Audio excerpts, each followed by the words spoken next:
Prior to installing your timber floor, be sure to examine the suitability of your site conditions. Timber floors must be installed only in buildings that have been weatherproofed. Projects should be near to complete before installing floors, as this will prevent damage to new floors from heavy traffic. Construction such as wet trades, exterior cladding, all external windows and doors, and roof need to be completed before installing a timber floor. Storm water systems also must be complete, or at least effective in directing water away from subfloors. Acclimatization of solid hardwood flooring as a natural product, timber can and will expand and contract with environmental changes. Ambient moisture content affects timber flooring. Timber's moisture content is measured by the percentage of water within the material in comparison to the material's weight with no water present. Humidity and temperature changes in the air will have a direct result on this moisture content.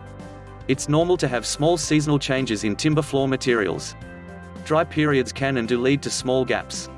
This is natural and not a defect. However, to ensure hardwood floor movement resulting from moisture fluctuations is minimized, it's essential to both lay and fix timber flooring that is already close to the environment's average moisture content. The following information provides guidance on assessing sites for moisture content and acclimatizing solid hardwood flooring materials for ideal results. Hardwood flooring installation.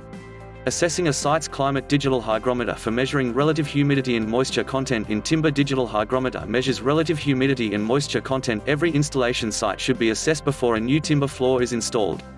It is crucial to understand what the relative humidity of a site will be in the long term, as this has a major impact on whether the timber flooring will lose moisture and shrink or if it will take in moisture and expand. Seasonal changes will be minimal if your timber flooring's moisture content is close to the site's relative humidity in the longer term. If there are significant differences between these figures, however, seasonal changes due to moisture content differences can prove problematic. Hardwood timber flooring materials are typically kiln-dried. Moisture content, as regulated by Australian Standard AS 2796, is anywhere from 9% to 14%. A hygrometer is necessary for measuring relative humidity on site. Both relative humidity and temperature need to be noted before installation and after.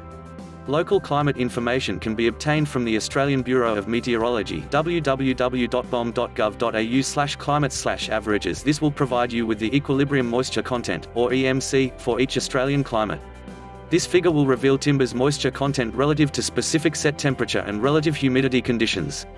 Swelling and shrinkage are naturally higher in locations where there are greater seasonal variations. Regions where high levels of seasonal variation will need to be taken into account, requiring higher allowances for floor expansion upon installation. Another key factor to reduce hardwood timber cupping and expansion is the amount of subfloor ventilation present at an installation site. Underfloor humidity and subfloor moisture need to be in compliance with requirements set out in AS 1684 and the BCA. High humidity subfloors will result in flooring materials that will absorb this moisture, leading to expansion.